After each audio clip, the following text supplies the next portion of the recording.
ఒకరోజు వినాయకుడు అడవిలో నడుస్తూ ఒక చిన్న ఏనుగును చూశాడు.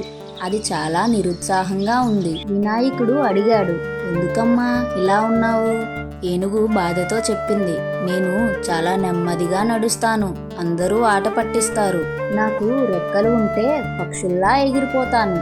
వినాయకుడు నవ్వుతూ, అది పెద్ద కోరిక, కానీ సరే చూద్దాం అని మాయాదంతంతో గాల్లో వలయం గీసి ఏనుగుకు ఇంద్రధనస్సు రంగుల రెక్కలు వచ్చేలా చేశాడు. ఏనుగు ఆనందంతో గాల్లోకి ఎగిరింది.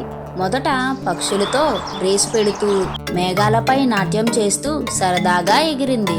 కానీ ఆ రెక్కలకు పూలవాసన ఉండటంతో పెద్ద తేనెటీగల గుంపు దాని వెంట పడింది. భయంతో ఏనుగు మేఘం మీద దాక్కుంది. కానీ మేఘం అరిచింది, నా మీద కూర్చుంటే వర్షం పడిపోతుంది అని. వెంటనే భారీ వర్షం కురిసింది. అడవిలోని జంతువులన్నీ తడిసిపోయాయి. చివరికి ఏనుగు కిందకి వచ్చింది. రెక్కలు మాయమయ్యాయి. వినాయకుడు నవ్వుతూ చెప్పాడు, ఎగరడం బాగానే ఉంది, కానీ భూమి మీదే సంతోషంగా ఉండటం గొప్పది. అంతలో ఒక కోతి వచ్చి, నాకు రెక్కలు పెడతావా అని అడిగింది. వినాయకుడు నవ్వుతూ, నీకు పెడితే నువ్వు ఆకాశంలో మామిడి పళ్ళు కోసం పరిగెడతావు అన్నాడు. అందరూ పడి పడి నవ్వారు. ఈ కథ యొక్క నీతి ఏమిటంటే, ఆశ ఎక్కువైతే ఇబ్బందులు వస్తాయి. ఉన్నదానితో సంతోషంగా ఉండటం మంచిది.